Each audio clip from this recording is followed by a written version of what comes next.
ना हो तो बाज बनना, लेकिन कभी तोता मत बनना। तोता बोलता तो बहुत है लेकिन ज़्यादा ऊंचाई तक उड़ नहीं सकता। बाज बोलता बहुत कम है लेकिन सबसे ऊंचाई पर उड़ता है और बाकी पक्षियों का राजा होता है एक बाज। आज मैं आपको कुछ ऐसे पॉइंट्स बताऊंगी जो कि हर इंसान को बाज से सीखने चाहिए और लाइफ की बहुत बड़ी लर्निंग है इन पॉइंट्स में। पहला लेसन, ईगल फ्लाई अलोन। बाज अकेले उड़ता है और बाकी पक्षियों के मुकाबले सबसे ऊंचाई पर उड़ता है। बाज अकेले उड़ेगा लेकिन कभी भी चिड़िया और छोटे बच्चों के साथ नहीं उड़ेगा। बाज हमेशा या तो बाज के साथ उड़ता है या फिर अकेले उड़ेगा।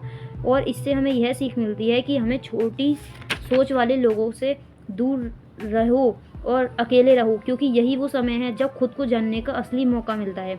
दूसरा लेसन, बाज का विज़न बहुत ज़्यादा क्लियर होता है और बहुत ज़्यादा स्ट्रांग होता है। बाज अपने शिकार को 5 किलोमीटर दूर से ही देख लेता है और जब एक बाज का अपना लक्ष्य दिख जाता है तो फिर उसके सामने कितनी भी मुश्किलें क्यों ना आ जाएं, वो अपने लक्ष्य को हासिल करके ही दम लेता है। इससे भी हमें बहुत बड़ी सीख मिलती है कि अपना विज़न क्लियर रखो और इसे हासिल करने के लिए कितनी भी मुश्किलें क्यों ना आए, पीछे मत हटो उस बाज की तरह।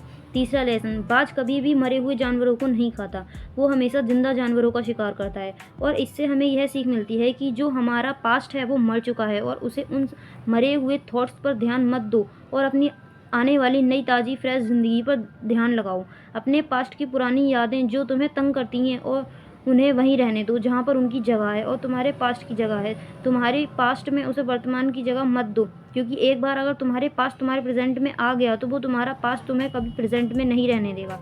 पास्ट में तुम्हारे साथ कितना भी बुरा क्यों ना हुआ हो, वो सब यादें, वो सब थॉट्स मर चुके हैं और आज उस बाज की तरह बनो, कभी मरी हुई चीज़ों को नहीं खाता। चौथा लेसन, जब आंधी तूफान आते हैं तो बाज बहुत ज़्यादा एक्साइटेड हो जाता है।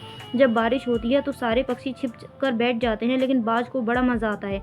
जब तेज़ हवाएं चलती हैं तो बाज हवाओं के सहारे और तेज़ी से ऊपर की ओर उड़ता है और ऊपर की ओर उड़ते उड़ते इतने ऊपर उड़ जाता है कि बादलों से भी ऊपर चला जाता है।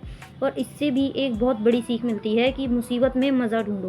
और नेपोलियन ने भी कहा था कि हर बड़ी चुनौती अपने साथ एक बहुत बड़ा अवसर लेकर आती है।